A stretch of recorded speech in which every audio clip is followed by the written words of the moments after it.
So instead of cold calling to either get contacts or leads or anybody you want to do business with, digitally stalk them. What I mean by that is figure out how you can get to them in a warm way. So we've got our cold calls, which is completely you're calling them from out of the blue, to a warm call, which is you say, hey Joe, this is Courtney Rogers. I'm friends with Sally, and we were all at Podcamp last weekend. Okay, well first of all, hopefully they're not going to hang up on you because you've actually given them a reason to listen to you, and then you've made them realize that you have a connection in common.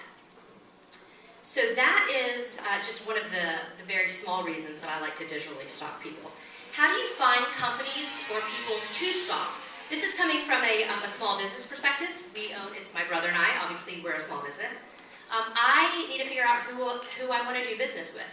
I can network, and I can network all day long, but there's other really great tools out there, especially in Nashville, to figure out what companies I might want to do business with. Some of them that I use, and please interject if you have other tools, because I want everyone to take away from this.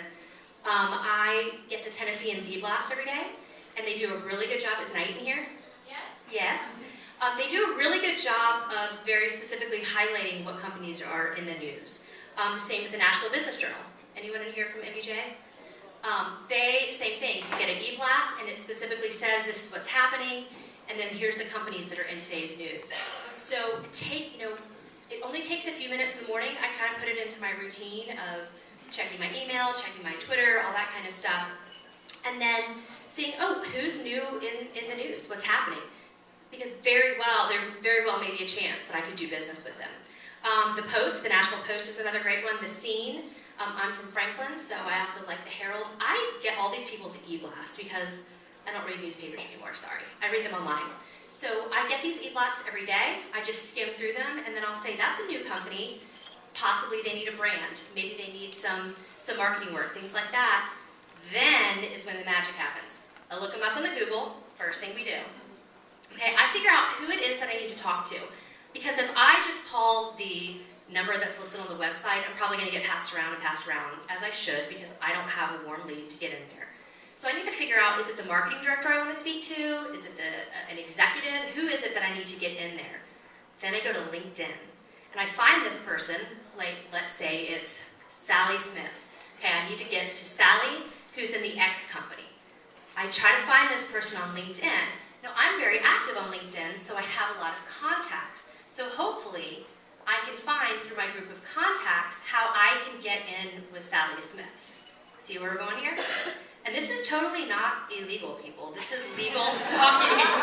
When you put your information out there, you're basically saying, please come find me. Courtney, they use Dun and Bradstreet too. It's all use what? Dun and Bradstreet. Dun and Bradstreet? Okay. I have not heard of that. Thank you, fellow stalker. This directory, it used to be a printed book. Okay. Absolutely. Any other tools? I mean, and obviously you can do the same thing on Facebook and Twitter, and I'll get into that. Any other, Kate? Another Nashville source, since you were talking about businesses that are new and that sort of thing. Venture Nashville, I don't yes. think Caps, I don't think is here right now, but Venture Nashville is great for knowing about new companies and newly funded companies. Yes, Venture Capital, and they've got an e-blast. Same thing, I get their e-blast. Courtney, Jigsaw. Jigsaw. Courtney. Yes.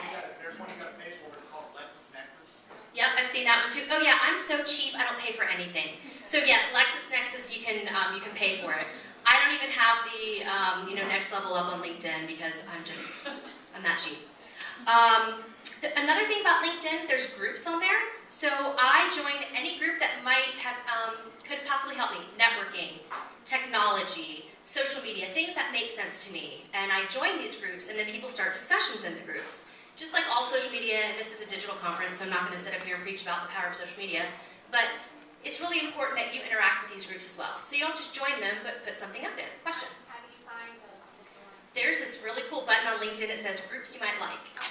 Now, if you're not active on LinkedIn, or if you're brand new, you can just go in and start searching groups around your area, and you can use words like whatever it is business that you do, marketing or advertising or whatever it is.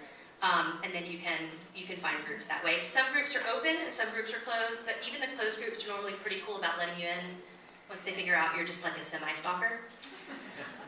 Businesses can also have groups on LinkedIn now. So if you own a business or you're a part of a business, make sure you've got your group on LinkedIn, and then people can follow you. They can follow your business. Another tool that I love is Facebook.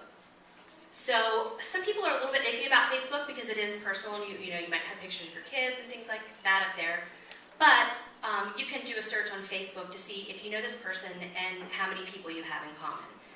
So find Sally Smith on Facebook and wow, we have 25 connections. There's somehow I've got to be able to get into this company without having to make a cold call.